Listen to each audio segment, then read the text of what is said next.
강의 시작하겠습니다. 네. 주제는 어플리케이션 모니터링 활용으로 잡았고요. 그래서 제가 CSM 통해서 전달받기로는 이미 저희 APM 사용하시는 고객 위주다. 그리고 활용도를 높이는 니즈가 있을 거다라고 전달을 받았습니다. 그래서 목적은 이렇게 잡았습니다. 자, 활용하셔가지고 경험상 저희 서비스를 사용하시더라도 거의 기본 설정으로 사용하시는 경우를 많이 봤고요. 이런 기능이 있었어? 간단하게 설정하면 됐네 라고 이제 모른 채로 사용하시는 분들이 많았습니다. 그래서 짧게 들으시고 가면은 지금보다 훨씬 편하게 와탭 APM 사용하실 수 있을 거고, 그리고 현재 그레이 영역, 모니터링 안 되는 영역이 있다면은 그 영역도 최소화하실 수 있을 거고, 더불어서 궁금한 점, 사용상의 궁금한 점이나 필요한 기능이 있다면은 어디서 어떤 걸 찾아봐야 될지, 그리고 어떤 식으로 문의를 주면 좋을지를 알아가실 거라고 생각합니다. 짧게 2시간 정도로 이런 내용에 대해서 좀 설명을 드리겠습니다. 네. 그리고 제 강의는 시연 위주입니다. PPT는 1, 20분 짧게 할 거고요. 나머지는 실제로 프로젝트 만들고 데모를 띄워서 시연을 계속 보여드리면서 진행을 하려고 합니다. 그래서 뭐 PPT를 제가 읽어 나가는 데는 부담 없이 그냥 귀로 들어주시면 되고요. 다만 시연은 이후에 진행을 할 건데, 혹시 어떤 내용으로 시연을 진행할지, 어떤 내용들이 들어가 있을지는 QR을 찍어 주시면은 제가 관련 내용들을 다 GitHub에 올려놨습니다. 그래서 한번 확인해 주시면 좋을 것 같아요, QR을. 자, 그리고 제가 설명한 내용들은 모두 저희 도큐먼트 독스 좀 와테바이오죠. 저희 공식 문서에 다 나와 있는 내용들이고, 그리고 데모도 저희 홈페이지에 데모 체험하기라는 버튼이 있습니다. 그러니까 저희 데모라는 이름 때문에 오해하실 수 있는데, 데모가 플레이그라운드고요. 가상의 프로젝트를 직접 보시면서 데이터를 조회하거나 사용법을 익힐 수 있는 그런 데모가 있습니다. 홈페이지에 바로 클릭하시면 되고요. 이미 이제 자주 사용해 주시는 고객들도 있겠지만은 저희 라이브 챗이 있습니다. 궁금증, 사용 중에 문의 있으신 것들은 그냥 라이브 챗 열어서 문의하시면은 솔루션 엔지니어링 팀에서 기술적으로 다 응대를 해 드리고 있습니다. 그래서 일단 장표를 한번 시작해 보겠습니다. 처음에 와탭을 설정하면은 생각보다 편하지가 않습니다. 손이 좀 많이 가요, 기본값으로. 특히나 MSA 환경, 복잡하게 엮여있는 어플리케이션, 라이브러리 복잡하게 쓰고 있으면은 어느 정도 손을 봐줘야 되는데, 문서도 좀 양이 많죠. 곳곳에 숨어 있고 여러 가지 문서들을 찾아보면서 시간을 투자하는 게 처음에 좀 어려울 수도 있습니다. 그래서 제가 이 시간에 중요한 순서대로 나눠서 시연을 보여드리고 설명을 좀 드리려고 합니다. 대표적으로 대시보드 APM에 에이전트를 설치하면은 이름 구분하기가 힘듭니다. 이름 같은 것들은 따로 이름을 지워줘야 되는 거고요.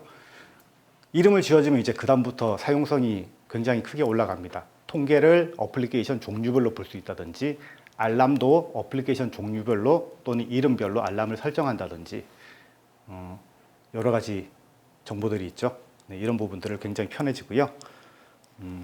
그리고 뭐 GitHub에 올려놓은 매트리얼은 이렇게 생겼습니다. 가상의 마이크로 서비스 어플리케이션을 하나 만들어 놨고요. 어플리케이션 모듈은 4개 정도로 구분해 놨고, 게이트웨이를 거치고 뒷단에 MySQL이라든지 카프카라든지, 그리고 몽고DB죠. 몽고DB를 하나 붙여놨습니다. 그래서 너무 자바 위주로 가는 거 아닌가 좀 우려되긴 한데요. 혹시 APM 모니터링 사용하시는데 자바 말고 다른 언어로 APM 쓰시는 분 있습니까? 아, 네, 다행히 많지는 않아서 다행입니다. 전체적으로는 자바 위주로 설명을 드리는데, 자바가 아니라도 유사하거나 비슷한 옵션이 있습니다. 특정 지어서 드리려면은 제가 따로 이제 문의 주시면은 자바 어플리케이션에서 A라는 옵션이 있을 때, 뭐 PHP, 파이썬 어플리케이션에서는 유사한 A-라는 옵션이 있습니다를 충분히 설명드릴 수 있으니까 이 부분 어느 정도 감안하시고 기본적으로 된다라고 가정하시고 들어주시면 될 것 같아요. 네. 어플리케이션 이렇게 구성되어 있고요. 그러면 이제 첫 번째 할 거는 에이전트 이름을 설정해 주는 방법입니다. 그래서 이름을 지어주고, 그리고 각 이름별로 업무 그룹을 묶어주는 시연을 보여드릴 겁니다. 그리고 이 업무 그룹과 이 이름은 앞으로 쭉 사용자 정의 대시보드를 구현한다든지 알람을 설정한다든지 통계를 조회한다든지 보고서를 확인한다든지 할 때 계속 지속적으로 이 이름 그룹들이 사용될 겁니다. 네, 이 부분이고요.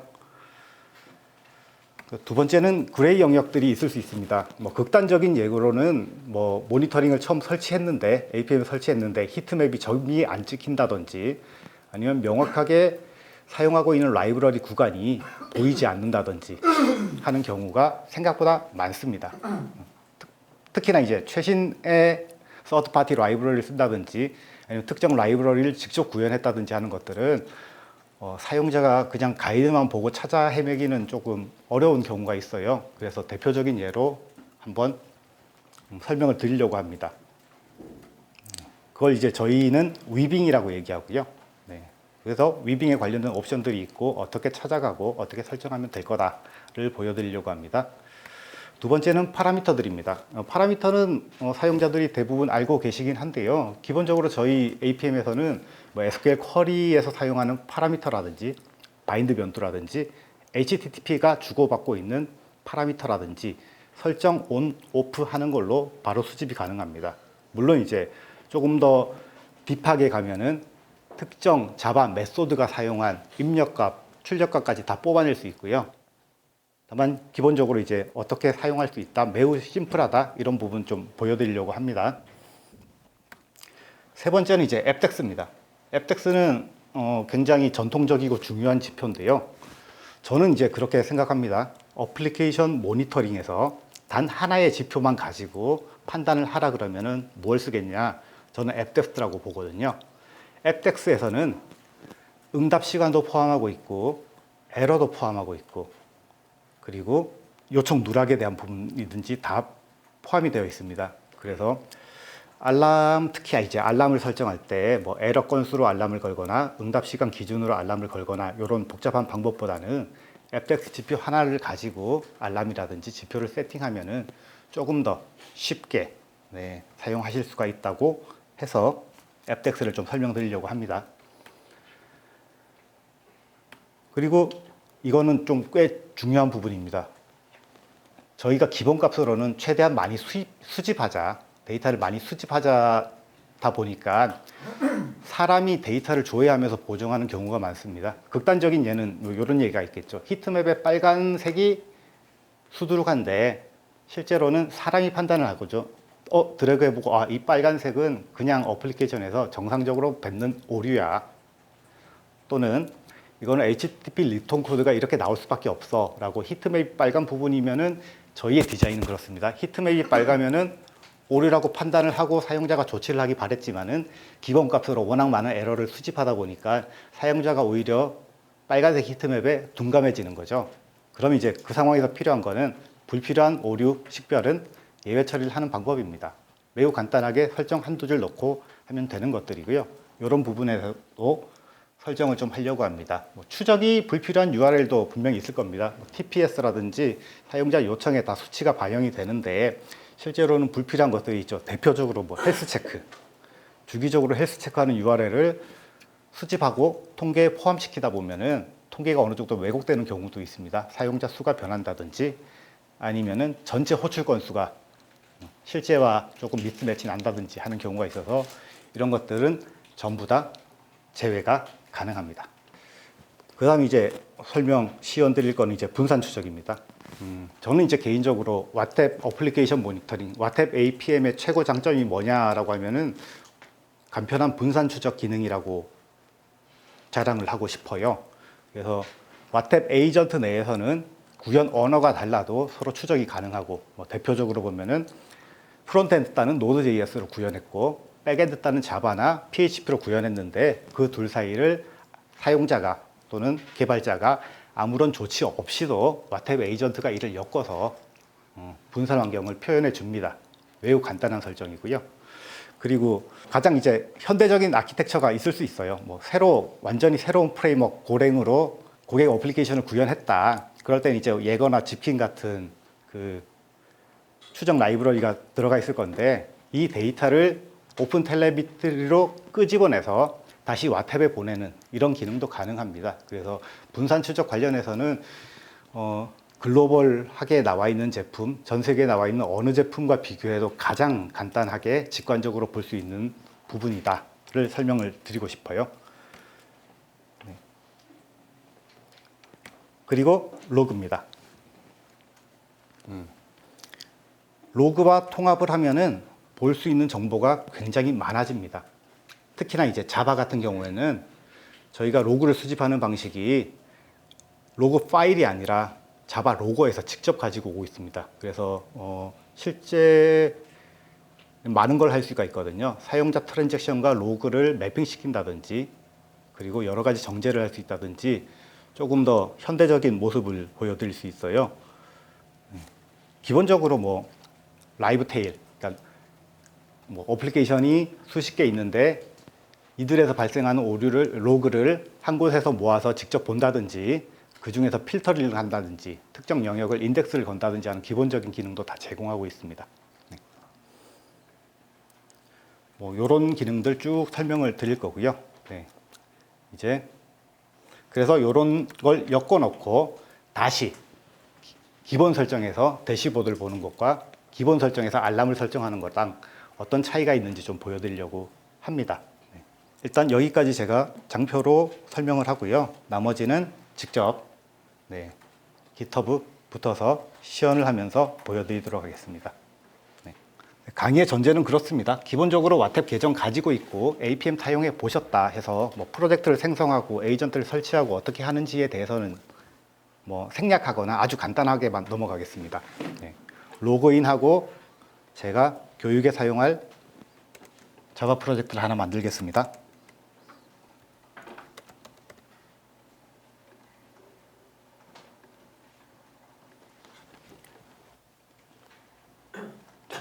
프로젝트를 하나 만들었습니다. 이제 이 정보를 가지고 에이전트를 구성하고 설치를 한번 진행해 볼 겁니다. 제가 전달드리는 양이 많지 않을 겁니다. 2시간으로 충분한 분량일 거고요.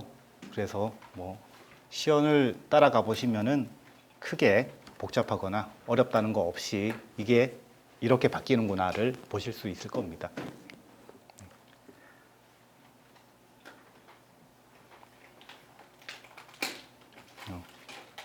어차피 준비 시간이 있어야 돼서 회원가입은 계속 진행해 주시면 되고요. 기프를 내려받았다는 전제로 시작합니다. 그래서 튜토리얼대로 기프를 받았으니까 어플리케이션을 빌드 하겠습니다. 그리고 이 샘플 어플리케이션은 뭐 복잡하게 구성하지 않고 도커 컴포즈로 엮어놨습니다. 구현을 해서 설명을 드릴게요. 엮어놔서 이렇죠. 네. 보시다시피 설명드린 대로 여러 개 마이크로 서비스 어플리케이션이 있고 그리고 뒷단에 뭐 게이트웨이라든지 카프카라든지 이런 부분을 좀 설정을 해놨습니다. 자, 첫 번째 시작은 에이전트를 설치하는 거죠. 자, 에이전트를 설치할 때 이렇게 가이드에 나와 있는 대로 자바 17 이상이라서 이 옵션을 붙여주고 와탭 옵션을 추가를 했습니다.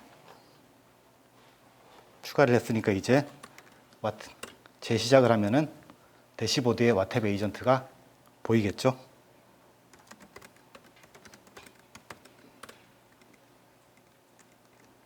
자, 가이드대로 이 설정 파일에 와탭 컴프에 넣고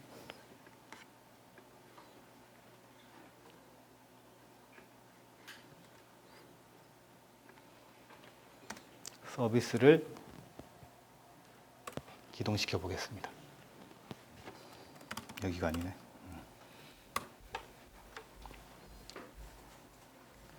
기동시킨 상태에서 대시보드를 띄워놓고 에이전트가 올라오나 보겠습니다.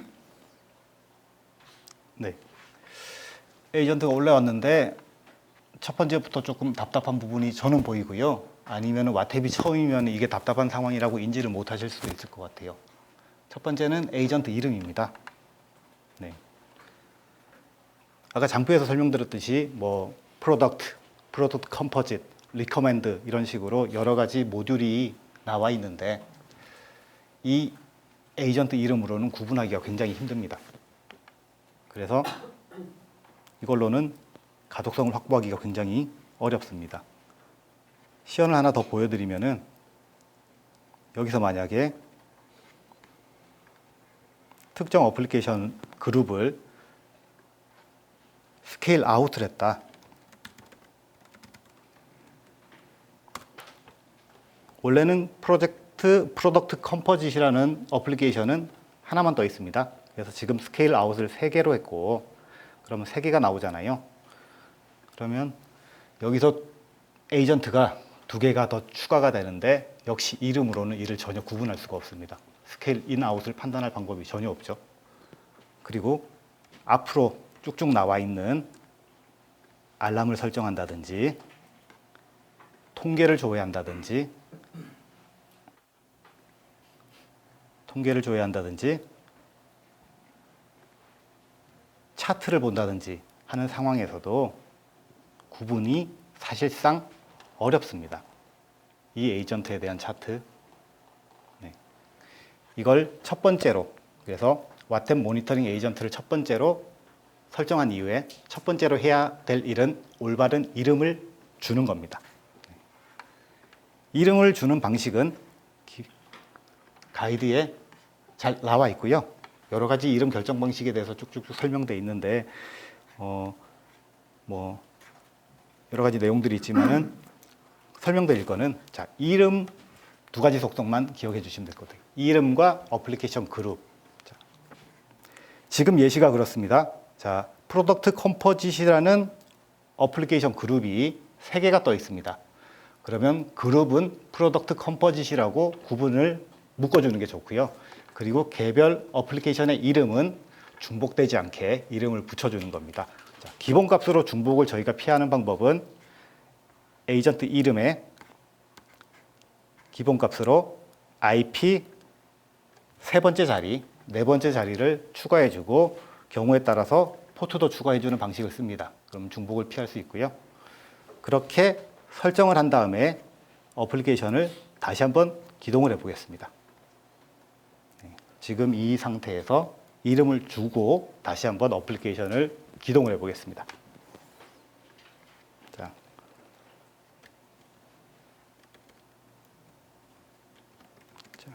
이름 없는 설정은 내려버리고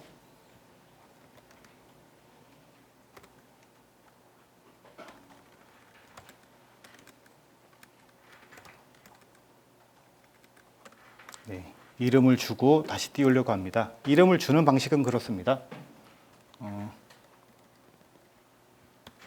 속성을 정의하는 겁니다. whatsapp.okind라는 변수에다가 이름을 담아주고 그리고 whatsapp.name이라는 데다가 이름과 규칙을 담아주는 겁니다. 지금 이 규칙은 IP 3번째 자리, 4번째 자리를 포함해서 이름으로 짓고 이 부분을 뺀 항목을 어플리케이션의 그룹으로 잡겠다라고 해서 추가를 한 거고요. 옵션을 정하는 방법은 이름 옵션을 정하는 방법은 여러 가지가 있는데요. 직접 자바 옵션에 추가를 하는 방법도 있고 whatsapp.comp를 수정해서 이름을 넣는 방법이 있습니다. 이 환경은 제가 편의상 하나의 whatsapp.conf 파일을 공유해서 쓰도록 이제 구성을 했기 때문에 이름 자체는 여기다가 올려두었습니다. 그래서 이름을 준 파일로 다시 한번 기동을 해보겠습니다. 거기에 대한 스텝이고요. 마찬가지로 시작하는 데는 시간이 조금 걸리고 그리고 시작하고 이름이 잘 바뀌었는지는 대시보드를 통해서 확인할 수가 있습니다.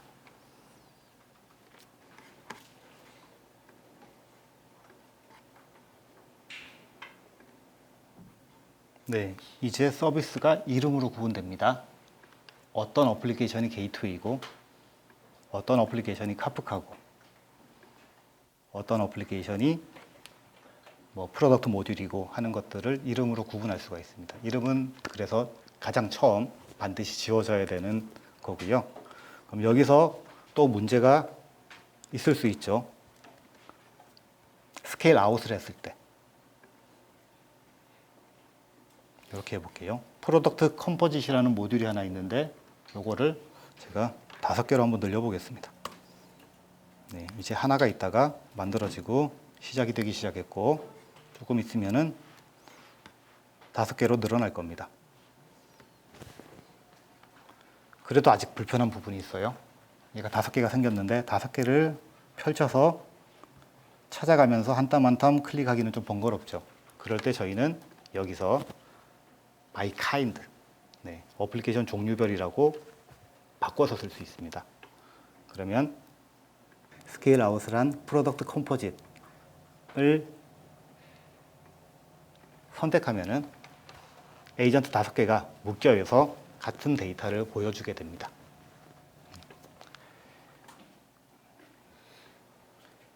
이제 어플리케이션 종류별로 보실 수도 있고 에이전트대로 보실 수도 있고 어떤 걸 선택해야 될지 구분을 하실 수가 있는 겁니다.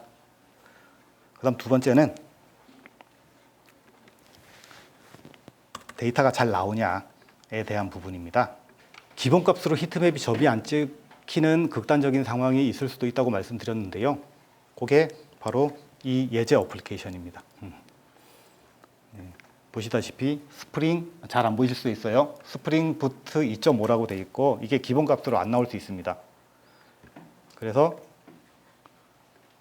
설명이 되어 있죠. 설명이 되어 있는데 이거를 뭐 시연을 보지 않고 직접 셀프로 설치한 다음에 문서만 찾아가서 보기에는 애매하실 수도 있죠. 그래서 이 페이지를 추천드립니다. 특히 자바에서 오픈소스 추적이라는 항목이고요.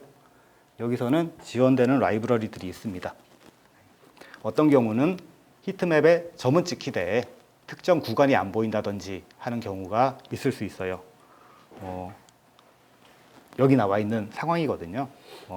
아파치 카메라를 쓴다든지 다이나모 DB를 어플리케이션을 쓰는데 그 부분이 와탭에서 추적이 안 된다든지 또는 어플리케이션은 카프카를 쓰는데 거기에 대한 정보가 와탭으로는 전혀 없다든지 합니다.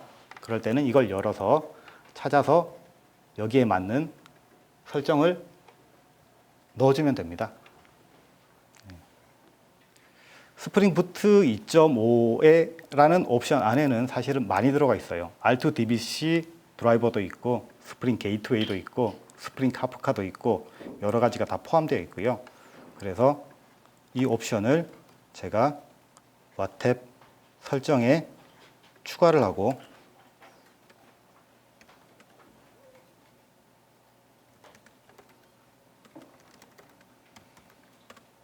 이렇게 추가를 하고 다시 한번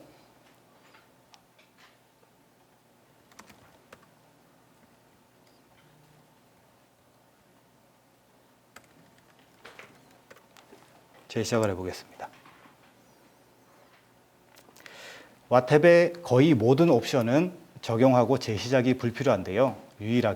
거의 유일하게, 유일은 아닐 수 있지만은 정말 드물게 위빙만큼은 재시작을 해야 적용이 됩니다.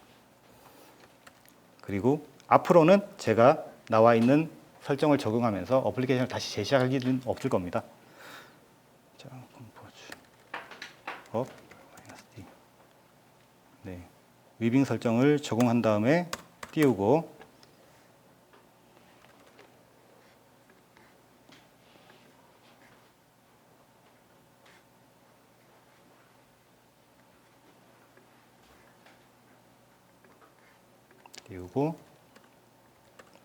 가상의 트랜잭션을 만들어 보겠습니다. 네.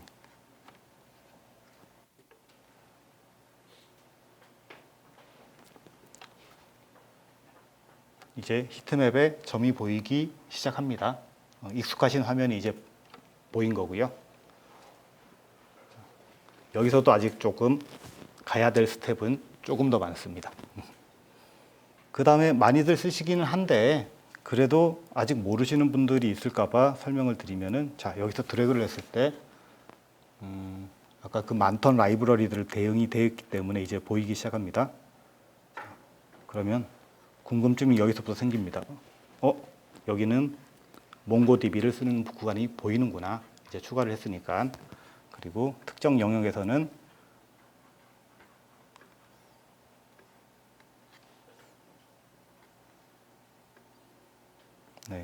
특정 영역에서는 스프링 게이트웨이를 타는 것도 보이는구나 하는 부분들이 위빙을 설정한 이후에 보이기 시작했습니다. 네, 그 다음은 특정 어플리케이션은 몽고DB를 쓰지 않고 MySQL을 사용하는데 첫 번째 이제 의문은 그거죠. 어떤 파라미터를 썼을까?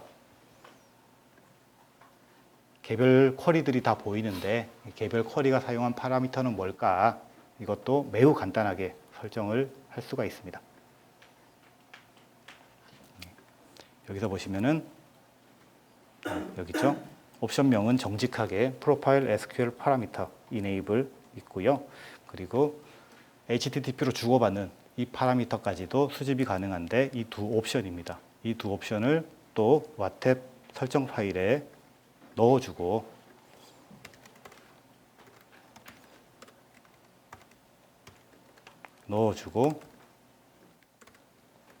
저장을 하면은 이제 이후부터는 모든 SQL 쿼리에 대한 파라미터가 수집이 됩니다.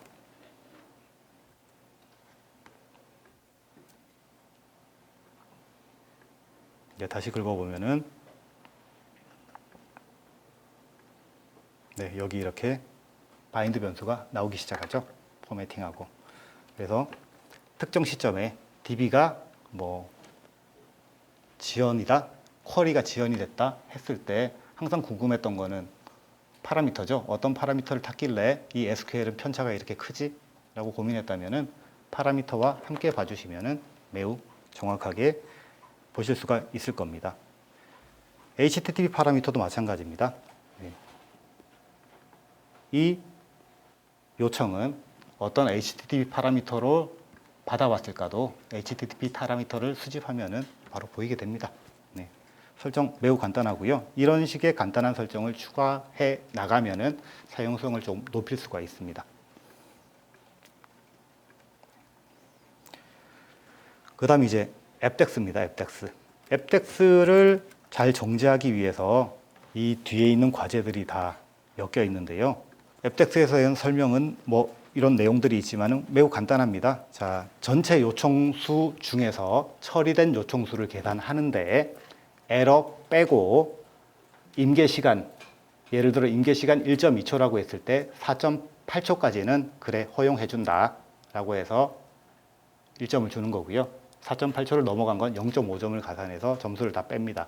그래서 1점 만점인데 저희 같은 경우는 1점 만점이면은 표현하기가 좀 어려워서 앱덱스 곱하기 100이라는 수치를 씁니다. 그래서 100점 만점으로 봐주시면 되고 굉장히 뭐 얼추 정확하다고 보시면 됩니다. 그래서 100점 만점 중에 그럼 사용자는 이 서비스를 어느 정도 점수로 보고 있을까를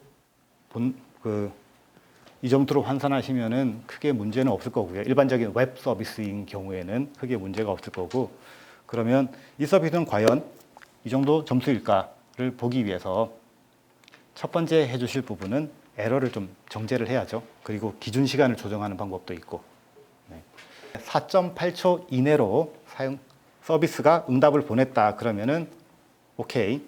다만 4.8초를 넘어갔었다 그러면은 점수를 주지 않습니다. 그렇게 다 계산해서 나온 수치고요. 자, 그럼 이 부분에 대해서 그러면은 왜 이 친구는 점수가 이렇게 낮을까를 보면은 대부분 에러가 많기 때문입니다.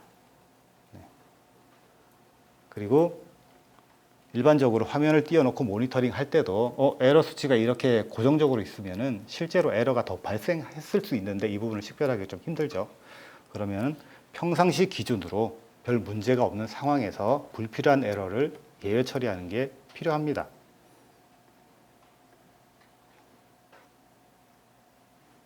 자, 대표적으로 발생하는 에러를 보면은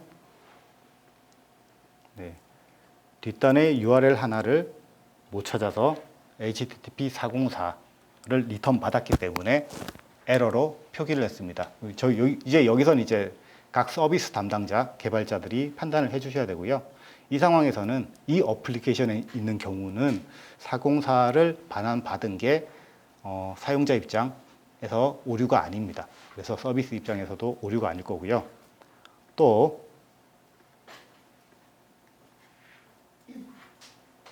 이외에도 여러 가지 다양한 오류들이 있는데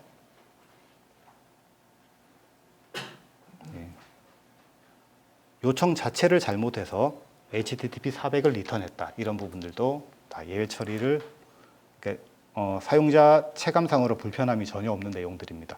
그러면은 저는 이걸 어떻게 처리할 거냐. 이런 것들을 몇 개 묶어서 에러가 아닌 걸로 표기를 하려고 합니다.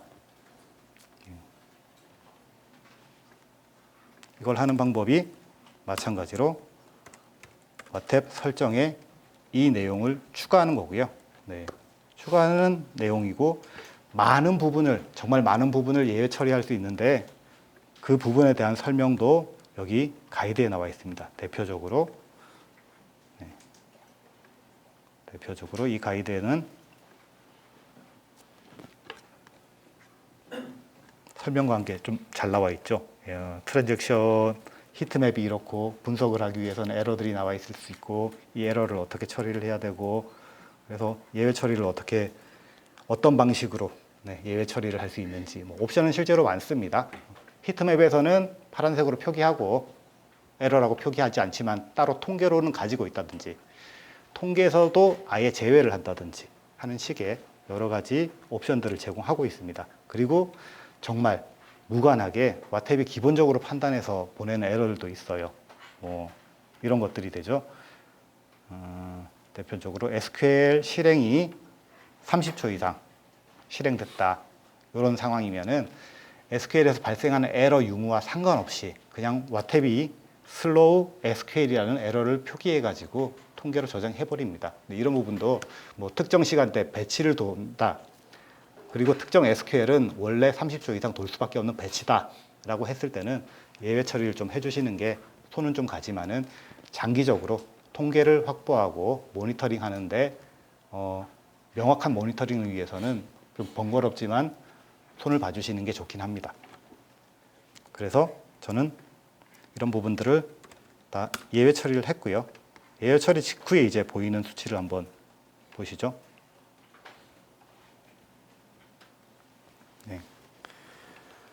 예외 처리를 하고 대략 60점대에서 90점대로 올라가기 시작했습니다. 불필요한 예외를 다 뺐더니 이 수치고요. 이제 어느 정도 실제를 반영하고 어느 정도 이제 믿어도 되는 수치가 된 겁니다. 에러 색도 옅어졌죠. 저희가 이제 빨간색하고 오렌지색 무슨 차이냐라고 물어보는데 이거는 에러의 심각도가 아니라 밀도에 대한 부분입니다. 이 셀 안에 에러 건수가 많다 그러면은 색깔이 짙어지는 거고요. 밀도가 낮아지면은 색깔이 옅어집니다. 히트맵에 파란색으로 표현한 것도 마찬가지입니다. 이 파란색으로 표현됐다가도 어떤 경우에는 남색으로 표현되는 경우가 있는데 이 차이는 밀도의 차이입니다. 다시 한번 긁어보겠습니다. HTTP 리턴 코드에 관한 에러를 다 예외 처리해버렸고 이제 에러로 수집되지 않도록 했고 그 다음 이제 어떤 에러가 나타나는지 보겠습니다. 에러의 양은 확실히 줄었고요. 바타 나오는 경우는 HTTP 리턴 코드를 기준으로 에러가 나온 게 아니라 HTTP 리턴 코드를 제외했더니 스프링 프레임워크에서 나타나는 타임 미스매치라고 에러가 나오기 시작했습니다. 그래서 이것도 어느 정도 판단을 해주시면 될 것 같아요. 최종적으로 만나는 오류를 저희가 표기하기 때문에 예를 들어서 로직의 익셉션이 묻히게 되죠. 그래서 걷어내면 오히려 실제로 자바 코드 레벨의 익셉션이 보이는 경우가 많습니다. 걷어냈더니 이제 명확한 에러가 보입니다. 수치도 올라갔고요. 이 상황에서 더 손을 볼 수 있는 것들은 앱덱스의 기준 시간을 조정하는 거죠. 기본값은 저희는 온라인 웹 서비스를 가정으로 1.2초를 산정을 했고 이거를 업무 특성에 맞게 더 줄일 수도 있고 더 늘려줄 수도 있습니다. 거기에 대한 내용들은 마찬가지로 앱덱스 항목에 이렇게 나와 있습니다. 수치는 얼마든지 조정이 가능하고요.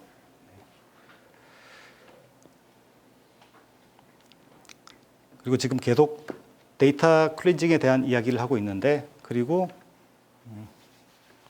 특별한 영향을 미치지 않는 익셉션 하나도 제거를 해보겠습니다.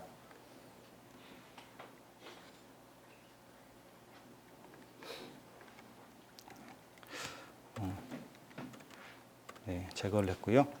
아시다시피 모든 옵션은 직접 whatap.conf 설정 파일을 수정해 주셔도 되고 이 화면에서 선택해서 넣어줄 수 있습니다. 자주 쓰는 옵션들은 여기 프리디파인 돼 있으니까요.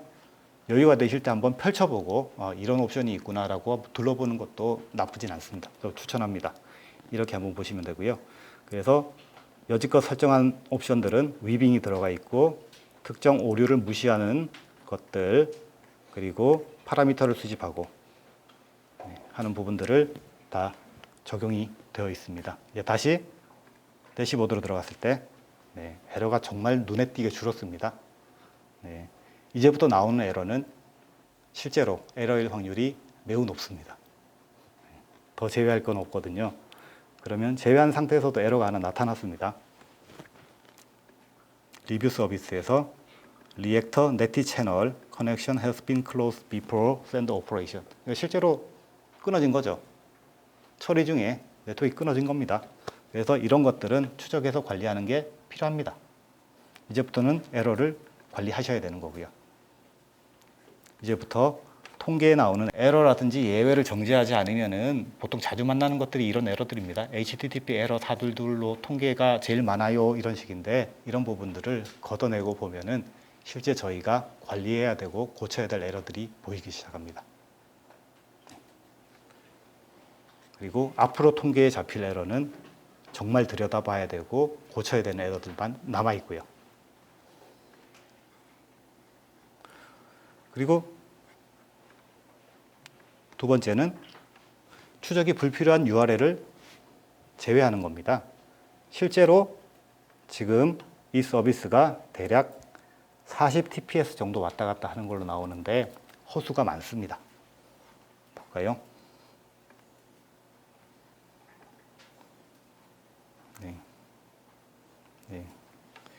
요청 대부분은 아니죠. 요청 상당수를 액추에이터 헬스라는 URL이 차지하고 있고 이거는 내부에서 헬스 체크하고 헬스 체크하도록 주기적으로 호출하는 서블릿이거든요.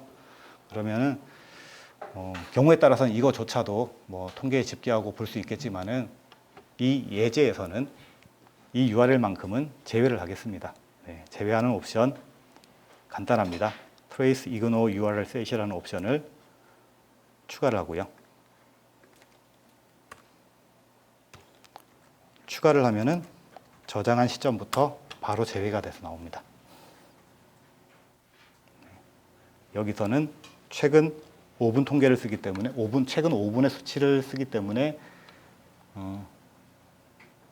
나오진 않을 거고요. 이제 앞으로 히트맵을 긁어도 저 URL은 나오지 않게 됩니다.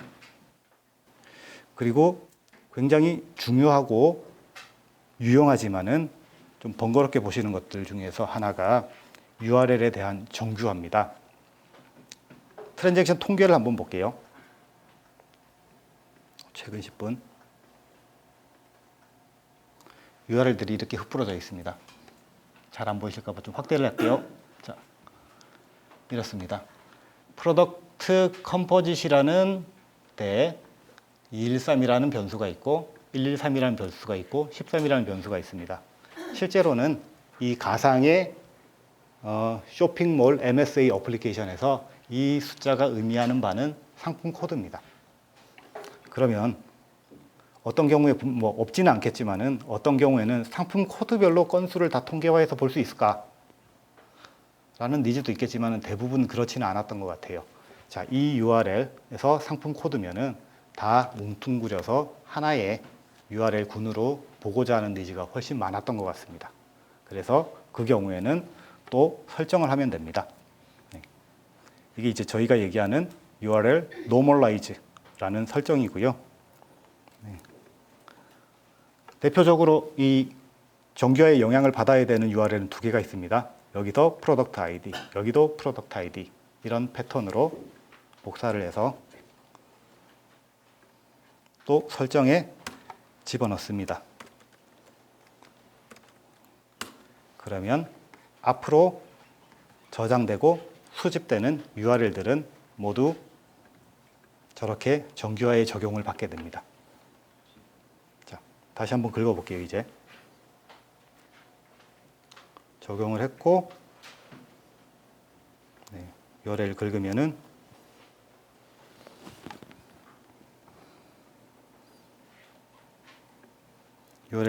이제 URL들이 숫자로 표현되는 게 아니라 이렇게 정규화된 변수명으로 보입니다. 그리고 원래의 요청 파라미터를 찾기 위해서는 클릭하면은 원본 URL이라는 항목에서 실제 URL을 볼 수가 있고요. 저희가 히트맵을 드래그했을 때 실제 URL은 당연히 확인할 수 있고, 다만 통계를 조회했을 때는 이 그룹별로 다 묶어 있기 때문에 훨씬 더 유용하고 의미 있는 통계를 얻을 수 있을 거다라는 의도에서 제공하는 기능이고, 실제로도 그렇습니다.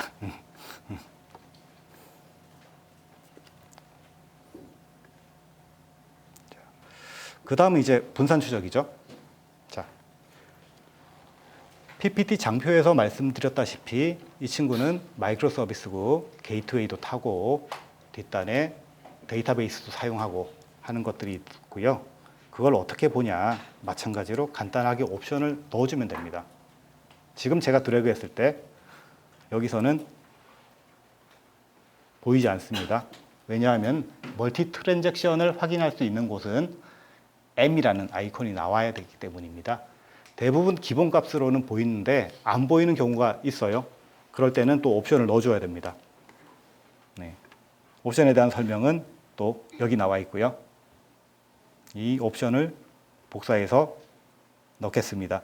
그리고 이 옵션은 비율이 100이고 자동 처리를 꺼버렸거든요. 이거는 프로덕션 환경에서 적용하시면은 큰 화를 입을 수도 있습니다. 데이터량이 많아지면서 서비스에 영향을 줄 수가 있어서 저희가 기본값으로 푸는 건 아니고요. 이거는 예시에서 보여주기 위해서 이 옵션을 썼기 때문에 실제와는 좀 차이가 있고요. 실제 어떻게 좀 조심스럽게 사용하셔야 되는데 이 부분에 대한 내용들은 저희 라이브 챗으로 문의를 주셔도 되고 가이드를 좀 찾아보셔도 되는데, 제일 확실한 거는 저희 쪽에 라이브 챗으로 문의 주시면 적절한 옵션이 가이드가 될 겁니다. 어쨌든 저는 예제를 위해서 이 부분을 그대로 복사하고 다시 와탭 설정에 넣겠습니다. 이제부터 수집되는 URL에 대해서는 모두 분산 추적이 가능해집니다. 자, 저장하고 수집될 때까지만 1초, 2초 정도만 기다려보고 다시 끌고 보겠습니다.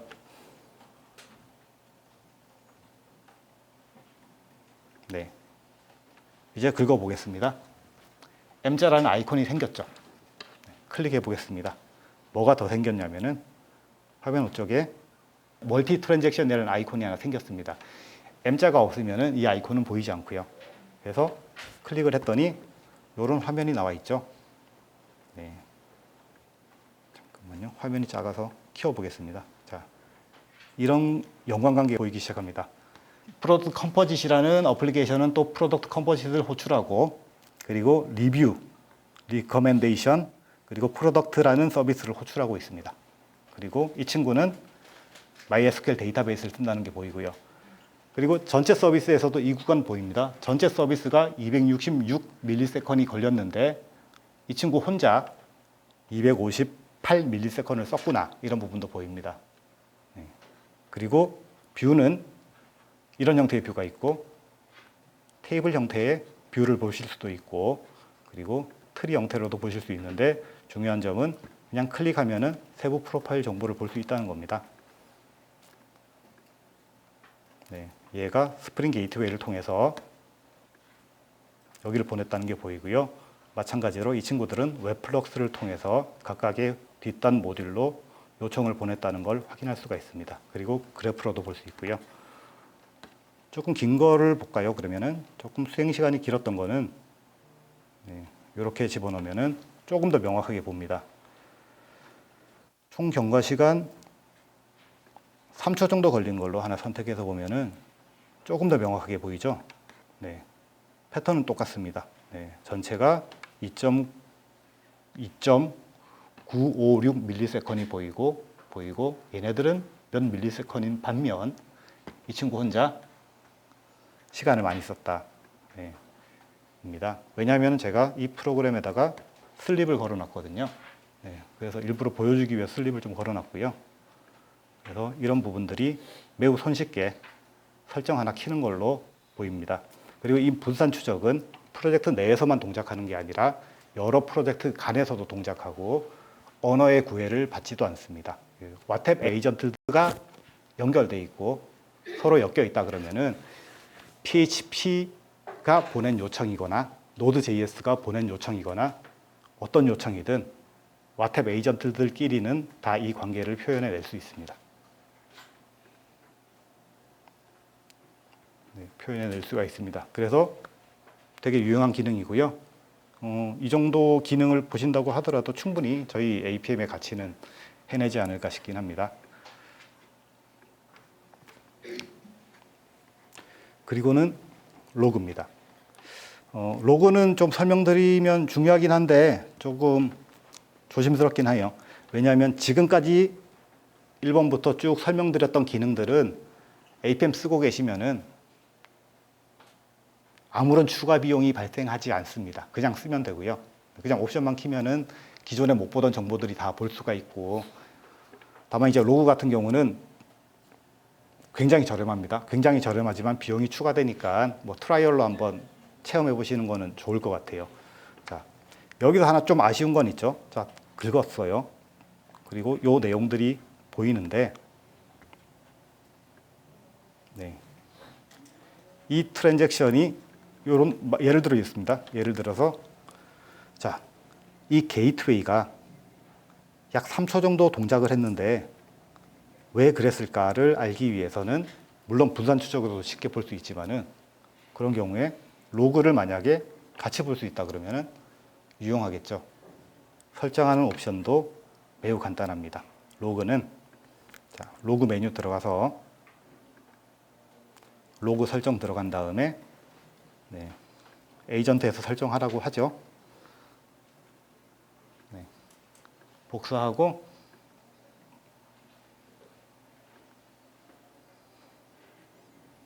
네, 로그 모니터링 활성화하겠습니다.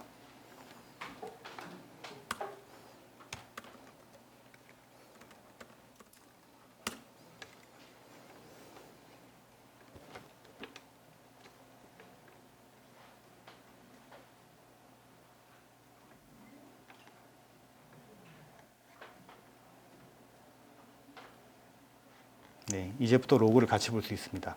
이 로그는 이 트랜잭션을 처리하면서 쌓은 로그입니다. 관계가 명확하고요. 전체 로그 중에서 이 트랜잭션과 관련 있는 로그를 매핑해서 저희가 보여드리는 겁니다.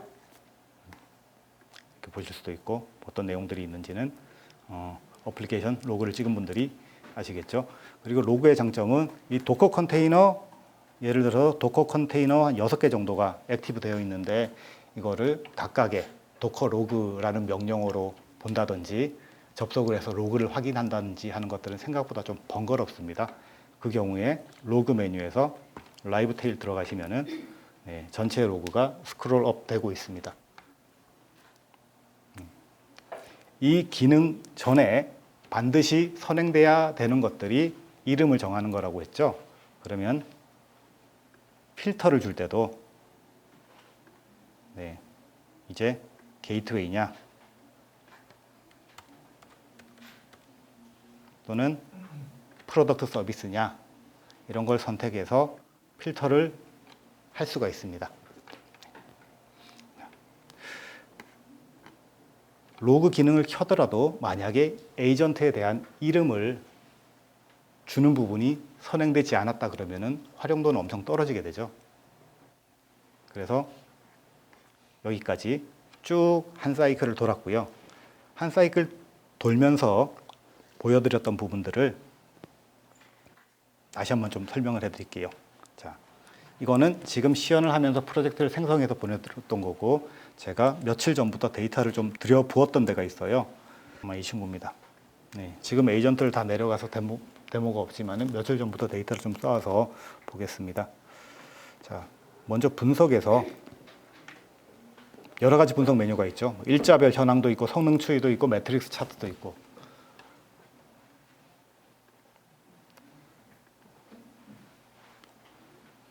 최근 일주일간 프로덕트 컴포짓 서비스에 대해서 수치를 보고 싶은 거예요. 앱덱스 수치는 어떻게 변했을까? 네, 이런 변화들이 보입니다. 이런 수치들이 보이죠? 이거는 에이전트 명이 지정이 안 돼 있으면은 굉장히 혼란스럽습니다. 왜냐하면 에이전트 명으로는 몇 개가 쌓여 있죠. 이 둘을 합할 수도 없고 보여줄 수도 없기 때문에 그룹으로 묶어놨기 때문에 이제부터 장기간에 통계를 쉽게 사용할 수 있는 겁니다. 뭐 모든 분석 메뉴에서도 포함되는 거고요.